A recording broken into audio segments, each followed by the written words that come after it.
that I'm going to do that is go to our Forms tab and Form List.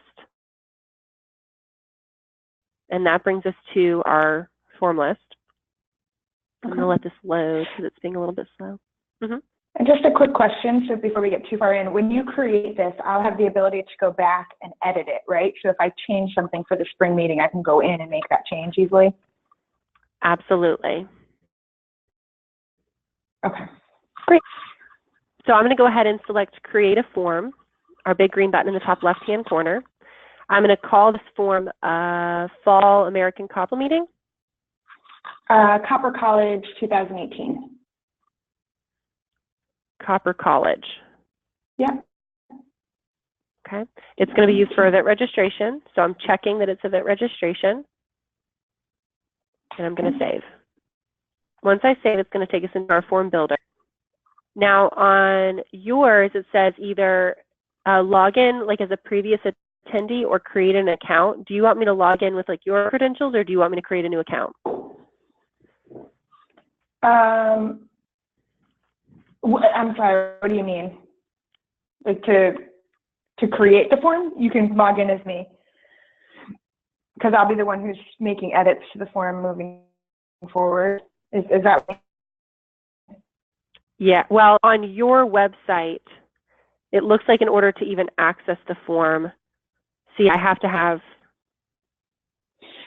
Yeah, I don't need them to do that. If they can just log in as themselves, if they're in our system, and if they're not, I would like them in. So if they're in our system, they can log in using what we have them in there as. Otherwise, we should nudge them to create a profile.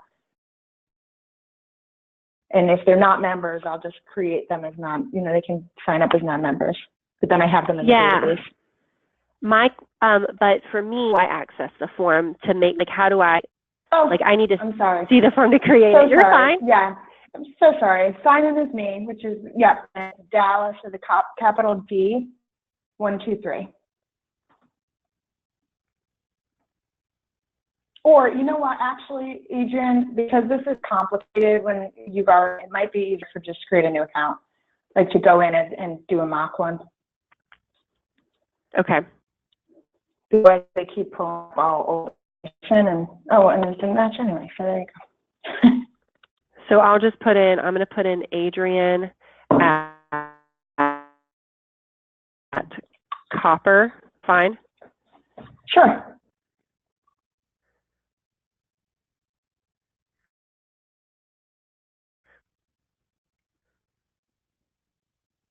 I love that. Didn't you tell me not to use member clicks for some reason? I feel like you did. Well, I may have said that when I start doing this member clicks, it means I'll be not doing business with them. Right. That's right. So I'll just put in Copper. I've given them a heads up on it. And actually, quite frankly, after my recent exchange with them, they shouldn't be surprised at all that I'm over it and don't want to do it myself. But so no big deal. Okay. Is this the registration part, or am I still just applying as a member? No, this is the registration. Oh, okay, perfect. This is super easy. So, so you're asking login. So that's going to be this login section up here. Then you have contact information. So I'm going to scroll down into the form, the body of the form, which is the event. I'm going to name this event section the Copper College. What was it? Copper College 2018. Because they're not going to see the name in the tab. So we want to make sure that that tab, instead of event section, we want it to read something that they're like, oh yeah, that's what I'm registering for. Okay. We're going to put in the date of the event. Do you have a date for the event right now? Yeah, it is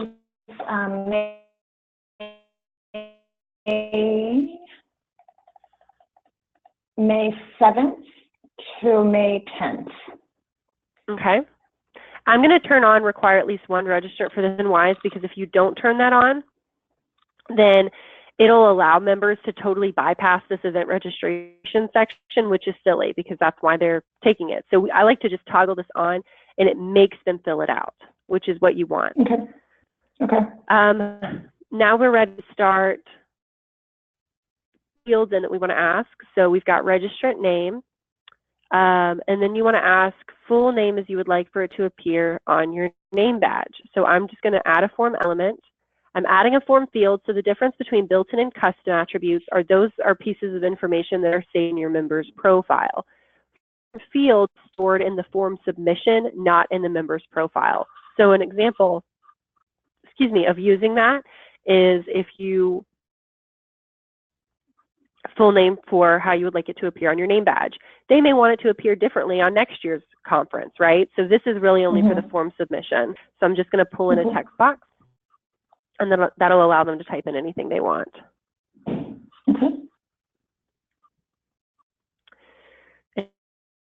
And it's required. Phone, cell, company, title. I'm going to add form elements. I know that phone is a built-in attribute. I'm going to grab and I'm dragging it into the screen space it's giving me. Now we only have a main cell phone available. We need to add a cell phone. The way that we add a cell phone to be available is we have to go back to database, back to attributes. I'm going to use my attribute. I'm going to add the settings, and this is where I can add in a cell. Now I'm going to save. So because I've adjusted the attribute itself, now when I go back into the form, there's our Copper College. I'm just going to edit. I'm going to scroll down, click on that phone attribute, and now I can make the cell available as well. Did that process make sense? Yep. Okay. Is that anywhere else now in the system? Like if they sign up as members, are they asked for their cell now? You can change the membership application to also make that available, but it will be also available in their profile. So if they ever wanted to add additional information in their profile, they could do that too. Perfect. Okay. We've got company name. I can add a form element built in, and that's organization. The title organization is a little confusing. To change this to read company name. And it's also required. And title might mean like title at the company, like what is their job title? And I think we have that as a custom attribute already. Okay, good. That is. Title should be required, actually. Okay. Required. Now we're into this next section on the form, company address information. I kind of want to create this label name or like this header. So to do that, I'm going to use a label. So I'm going to add form elements because I'm adding something to the form. And this has to do with how the form looks. So it's under presentation, how the form is presenting itself. And then label acts the same as if it was a text box. So I'm just going to click on that label. I'm going to edit the label text. And I'm going to just copy and paste company address field. To do that, I just need to go to my add form elements. I know address is a built-in, and I'm going to grab address. So then this I use for the program. Like I list this company address in the program with the directory. You want to make sure it's the office address, correct? Correct, yep. Perfect. So we're just going to turn office on, and we have it listed. Then I have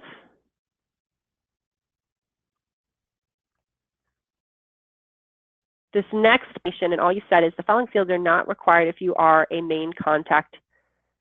If you are a main contact not attending. I'm a little confused by what that means.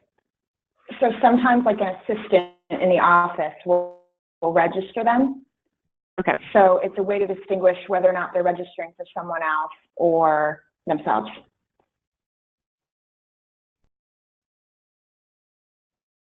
So we're just going to use another label for that.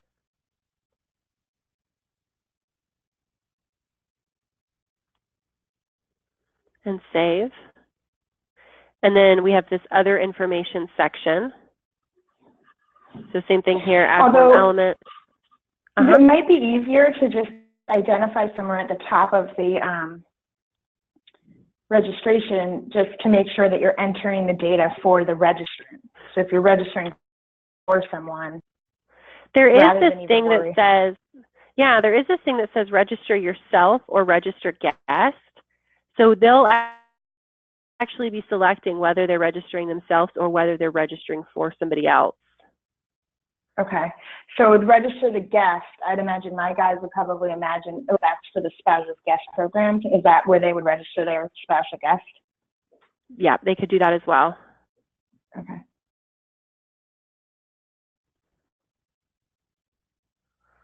Sure that we're allowing guest registrants. Are they limited to a certain number of guest registrants? They're two separate things. So like a registrant might say, I'm bringing my wife, and then they register that person for a different rate. And then there's also people who are going in and registering like 5 people from one company, but not themselves.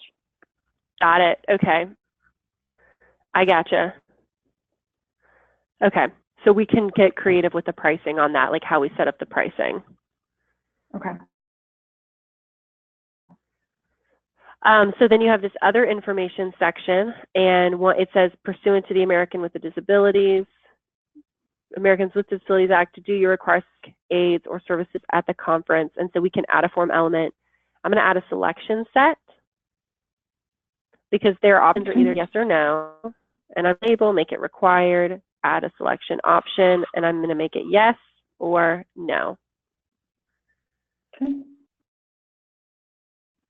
And then the next thing is, do you have a special dietary requirement? Same thing. Form field, selection set. I'm just pasting in the question, making it required, adding a selection, and the options are easy. We do, yeah, if they choose yes, they'll get a box to explain what. Yep, so we're going to add another form. I'm going to pull in a text box. And maybe we will say, if selected yes, please specify.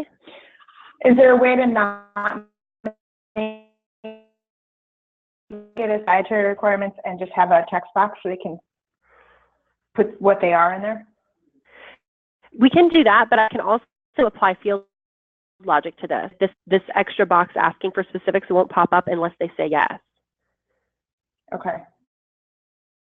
Okay. But we can also just say, please list any dietary restrictions you have below.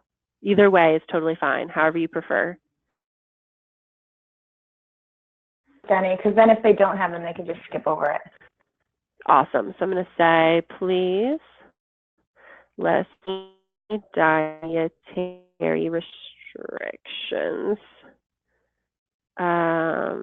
any dietary requirements below.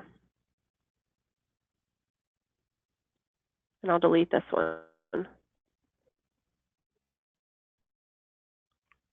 Do you want to give them this like line to type in for this, or do you want to give them a little bit more space? That's fine. Yep, a little more space.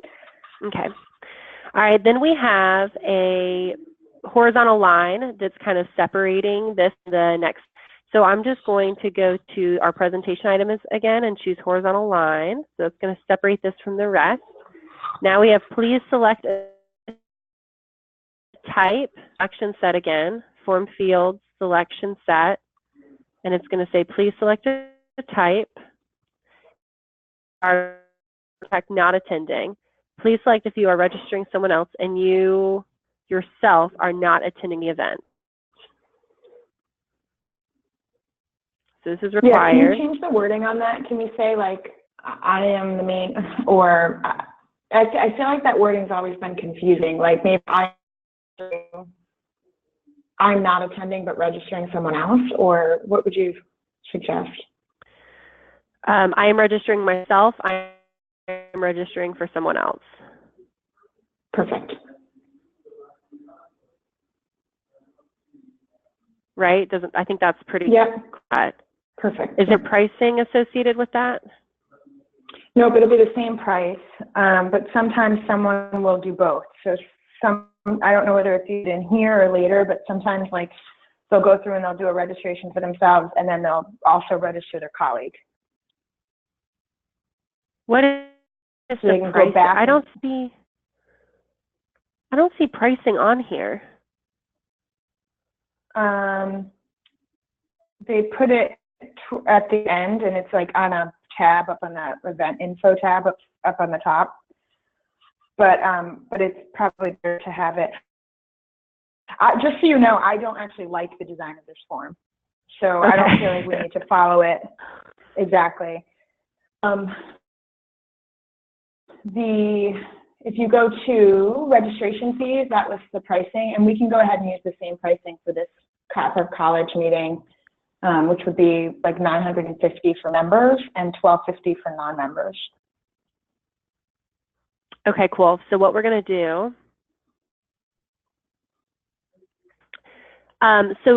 so here's the problem. Here's a problem. And there's an easy solution, but I just kind of want to tell you the problem first. So I can really easily set up member type pricing. That's not difficult. The problem is that if I'm a member with you and I register, and then I try to register my husband, it's going to populate up, like it's only going to show, even for him, still the member pricing when it should show the guest pricing, because it's doing member type pricing. It recognized me as a member, it's going to recognize my guest as a member.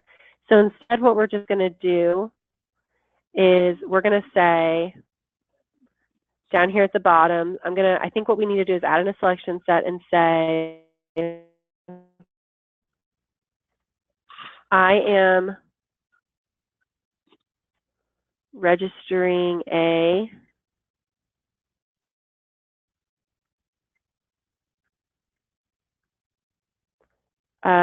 regular spouse or guest. Okay, well, we would want to say ACC member company, right? And that would be $950 for regular registration. Spouse guest program.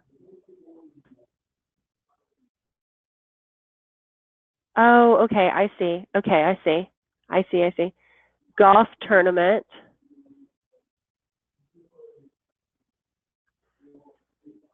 So spouse is $300. Golf tournament is $180. Club rental. So could they choose like multiples of these things? Yep. Yeah, they choose a mix of them depending on what they're going to do. Okay, I get it. But so like those are the options that have a cost associated with them, but then we also sometimes have events that they need to register for that don't have a cost associated with them. Like in this case, we're taking them on an Encore Wire tour. So I need to join on the tour, but there's not a charge for it. Okay. So is that something I need to add in additional, or have we already included that in here? It's not a cost. It's an event I need to have account for, but it's not a cost. And okay. For the spring meeting, I'll have something similar. I might have a couple, because that meeting is a copper, and we do tours of mines. We're doing a mine tour. So should I just create another selection? Okay. But so maybe should I in here say like I will be attending the complimentary mine tour? Mine tour? Yeah, you can just do mine tour. And there's no cost. Right. And instead of I am registering a, we're going to say, please select the following that applies to you. Mm-hmm. We'll take this on the front end and see if we want to make any changes. Now what I can do is I'm going to click on this this, please check the following that applies to you. I'm going to set up some member type pricing. So if somebody is a non-member, if they are a public or prospect, I'm going to add this column, and they have to pay, instead of $9.50, $12.50. And then the rest of these are actually the same prices, right? Yeah, that's right.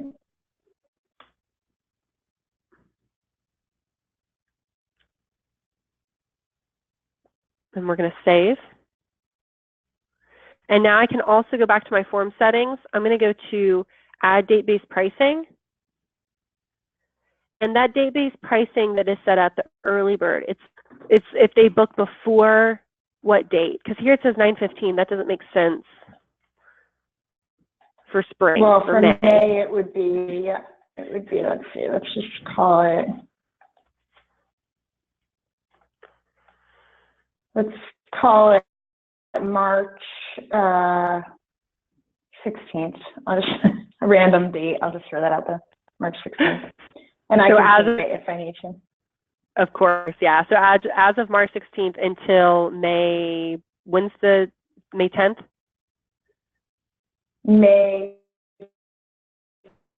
16th, from March 16th to May 7th, it would be members a $900 rate. Okay, so now I'm going to members edit are the this. only one who get an early bird rate. Non-members don't get rate.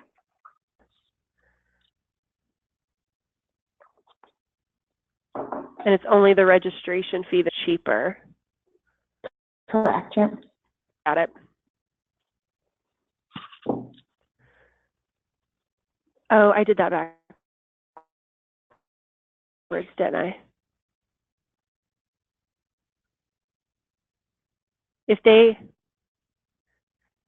I just backwards. So if they register between those dates, it would be $950. If they register before March 16th, it would be $900. So basically, if they started registering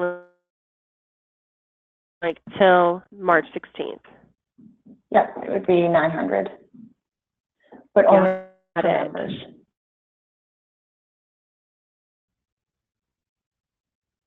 Got it. We're going to say, what did I say? Okay, it's already done. Save.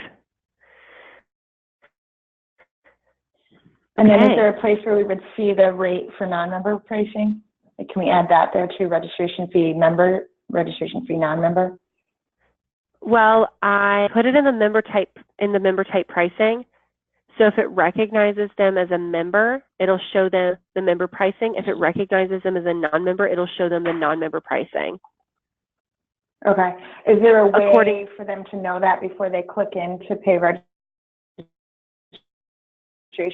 Registration fee is $950 for everyone. So we can definitely, I can just add another selection set if you think it would be easier.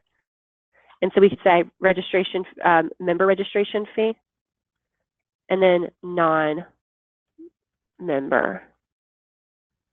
registration fee. And we'll just drag this to be up here. And then we'll call this $12.50. $12.50. Yeah, perfect. That's great. Okay. Now I just need to set up the summary section.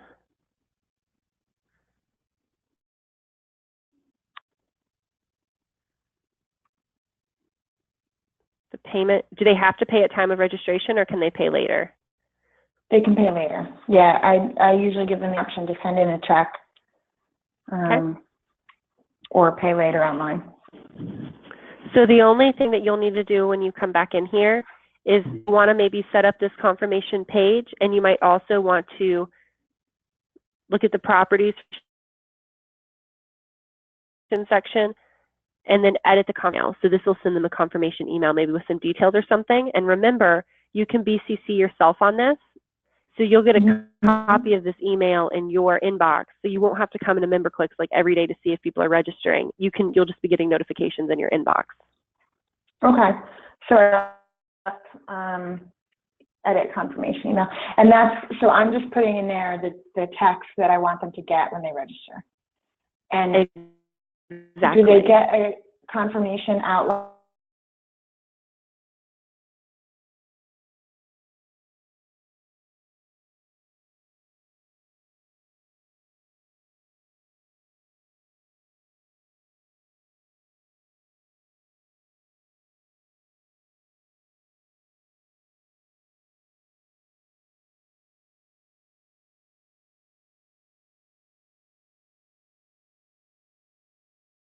in what they selected, that like, please select the following that applies to you, and it'll show you what they selected. It'll pull all that and then create a receipt for you. Perfect. Okay. And I just wanted to do one more thing. Okay. Let's test this together on the front end. Okay. So to test our forms, remember we need to do an incognito window.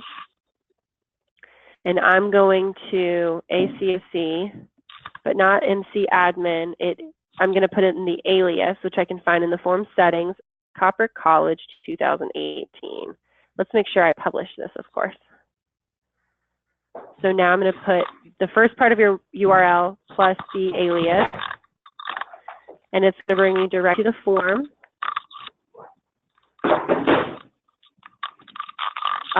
You have a called something. Okay, let me fix this. Instead of Copper College, I'm going to call this form.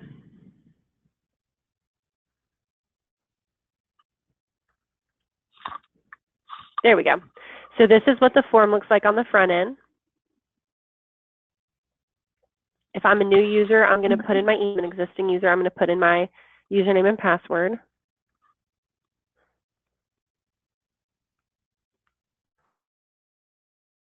And I'm going to register.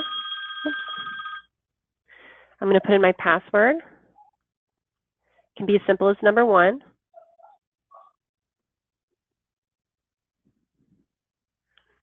I'm going to register myself.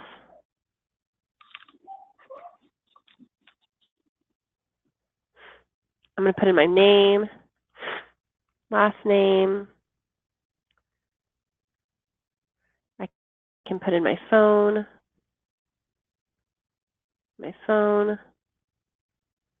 company name, title, office address. I don't know what that is. Okay.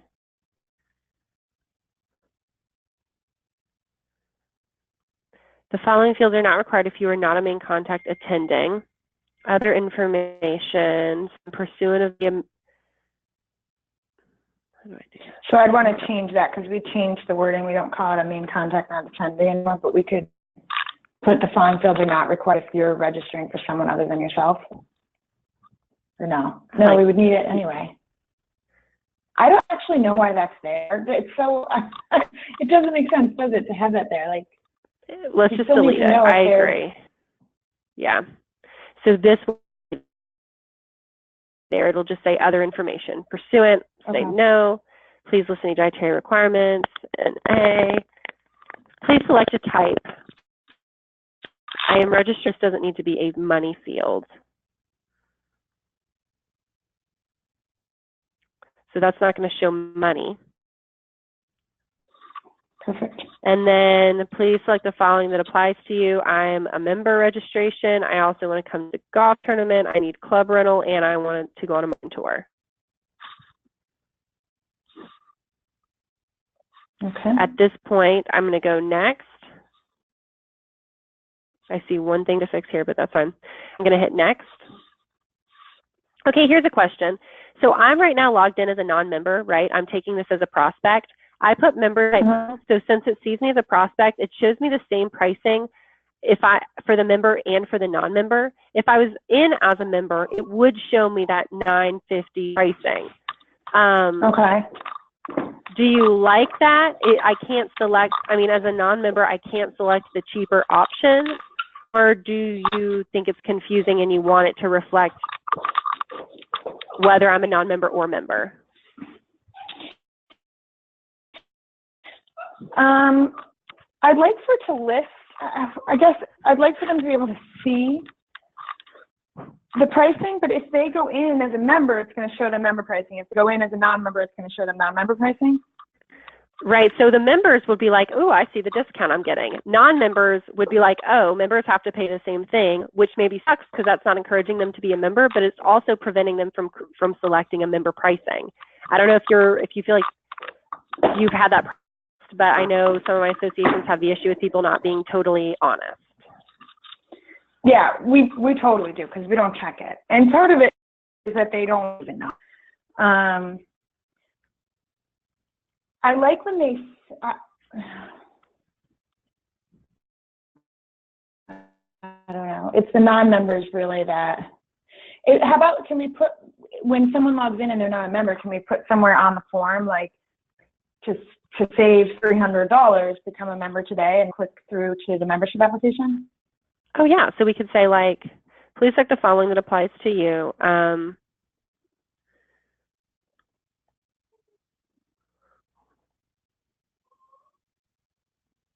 We don't need that. What if we did this?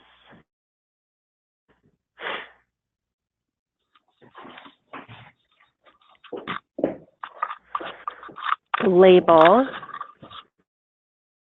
We would, are you a non-member? Save $300 on your registration price by clicking here and taking our membership application. Do you like that? Sure. And then we'll just link it to the membership application. Yeah, I can go in and edit that though. Yeah, I said, are you a non-member? Save $300 on your registration price by clicking here and taking our membership application. Or like you can definitely a member. Yeah, I can change that. I can work with okay. that. So but that clicking here link will work under the membership app. Yes. Perfect. Okay, dokie. So I'm going to just refresh this so we can see the edits that we made.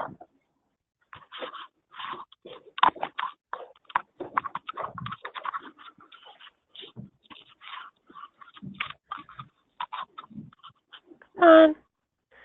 What are you doing?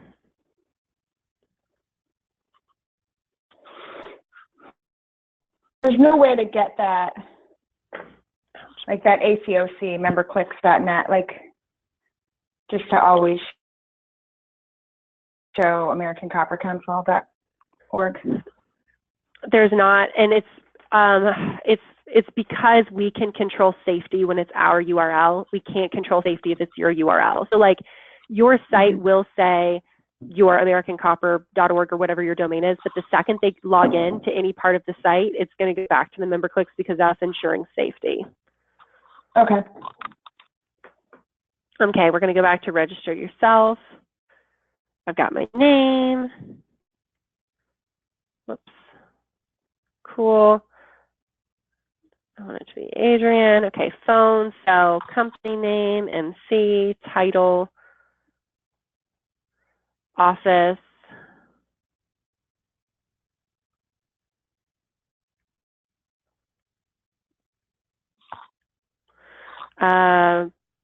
We've got rid of that little blurb there that we didn't like. So I'm going to say no. I'm going to say no. Please select a type. I'm registering myself. I'm registering as a non-member. I also want a golf tournament, a rental, and a mine tour. Are you a non-member? Save $300 on your registration price by clicking here and taking your membership application. So I could click that and become a member. I don't want to do that. I'm going to also register a guest. Okay. So now it gives me a guest section. I'm going to register George, so Sala. Now the confusing part here that I can see them getting confused with is that they're accustomed to guests being used as them bringing their spouse or a guest. And this is pertaining to a guest, like another colleague in the company, right? It could be either. It could be any of those options. It's just anybody else that they're bringing. So where do they select the cost for that person? Because the guest for the spouse will be $300. The guest for a colleague will be $950. So we should say guest program, and then we say colleague. Should be another option on here that says $950. Okay. Guest, colleague. So we could have spouse, guest. How will they know if they're a part of the guest program? So basically, the guest program consists of basically the wives and partners of the people attending. And so when they sign up now, they'll register themselves for the meeting, and then they click saying, and I want to bring a guest, and they're charged, that $300 is then charged to their, and they just enter their spouse's name and email address.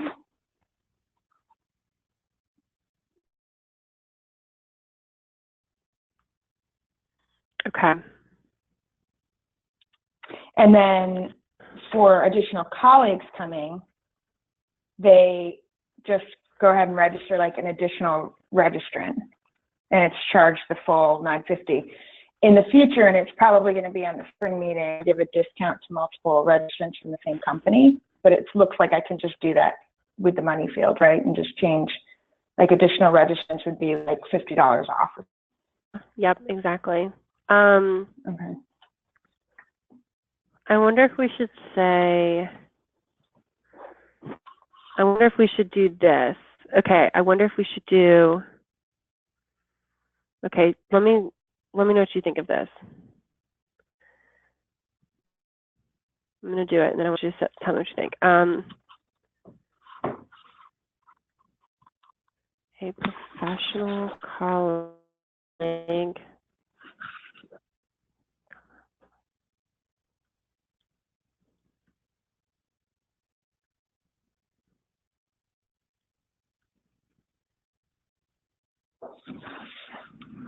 Oh, damn it.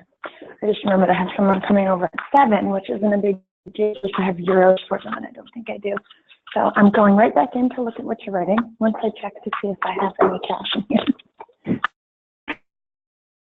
You are totally fine.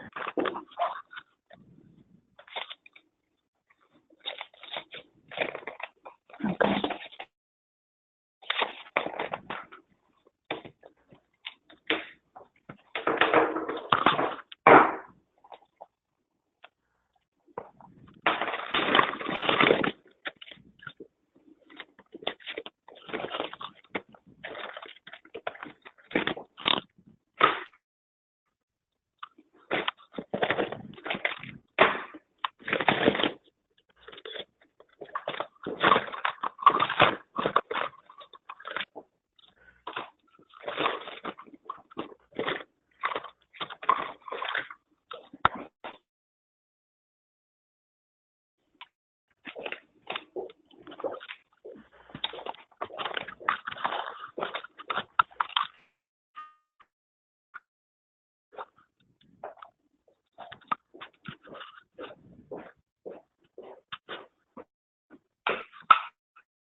I don't know if this is going to work exactly the way. Are you back at your computer? Yep. So this is what I did, and then maybe we can continue to make edits from here. Maybe we might want to just think on it, but I'm going to do register yourself. Okay, so I'm going to put in my name as it appears on the name badge, go through all my personal info. Then at the bottom, I'm going to say I'm registering myself, I'm registering for someone. And then I have this. I'm registering, okay, I'm registering for me. Cool, I'm registering for my spouse. Cool, oh look, I need to put in my spouse name, and I need to put in my spouse partner email.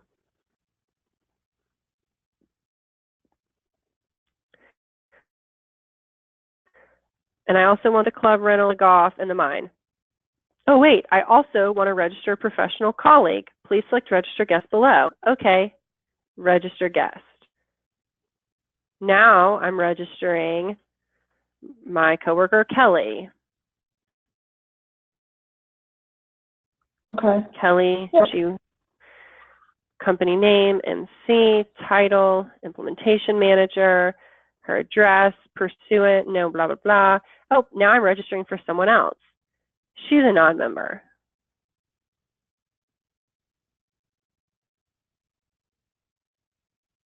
Does that seem like it might work?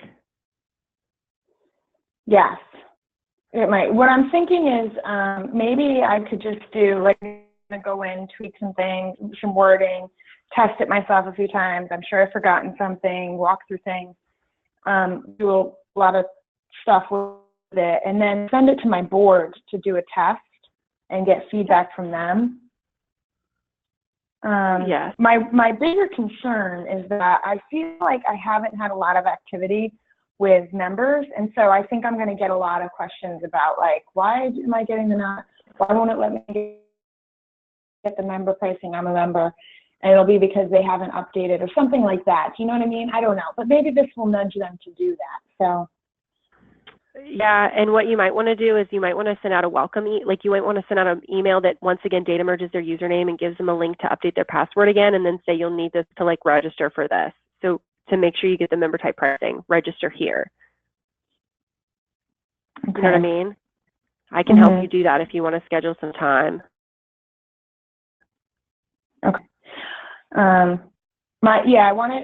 love to get this done so that when I go on maternity leave, I'm going to be coming back in March. I'm going to work with the temp that I have to basically I'll probably just shoot the email out, but then she'll kind of manage it. I got to figure that out. But I'd like to have it done so that it's easy for me to just send out while I'm still on maternity leave. Right. But when they complete this, I just want to show you, they're going to hit next. Now it's going to give them a summary. So here I am, all the stuff that I registered, my totals. Here's the additional, and then look, we've even got my spouse in here. My spouse's name will be listed somewhere in here. Ellie's info, she's that extra coworker, her fee, and there's my total. I can hit next, and now it's going to say, do you want to pay now or do you want to invoice me? And I can select invoice me and submit. Okay. And then to show you, if we select invoice me, do they get an invoice then? Is there an invoice created? It's going to send it to them, but remember that pulls from the invoice template. So you'll have to make sure you've got some type of notification. If I go to financial invoices, and then we're going to go to invoice templates. I use this meeting sponsorship one. Edit the email. So they'll see this, but they don't need to see that because it's sponsorship. So you're going to want to create another one of these. You're going to want to create another invoice template.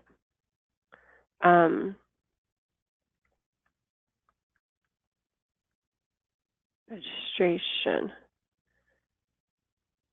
And then what I'm going to do is I'll turn these on.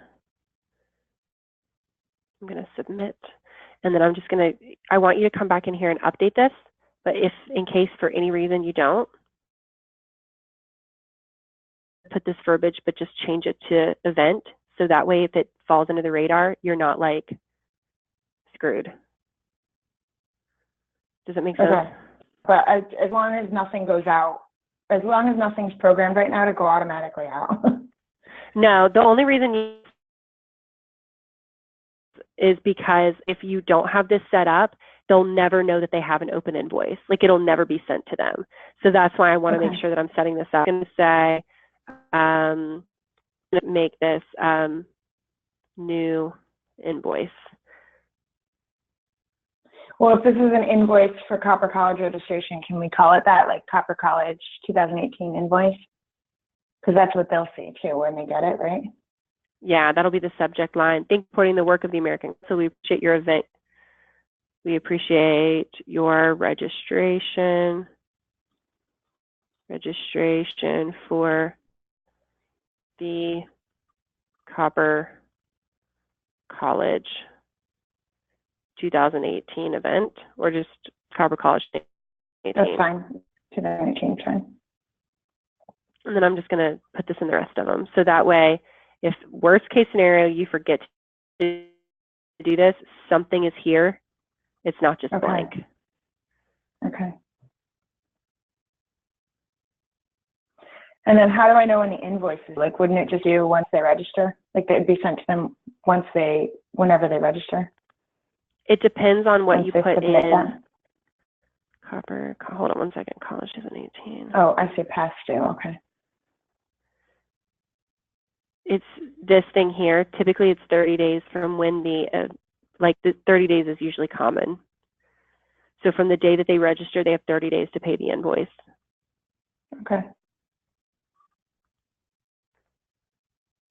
And then this one's going to say, we have received your payment and look forward to seeing you in May. Sound okay? Yep. Seeing payment confirmation.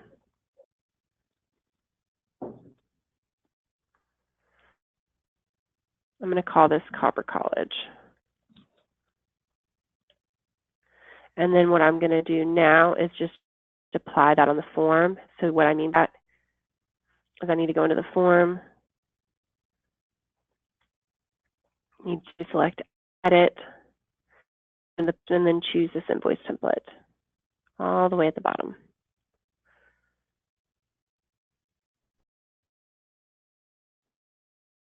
Yeah, I'm.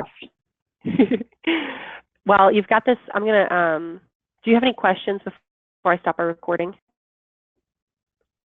Sure, I have thousands, but I'm just soaking it all in right now, but no.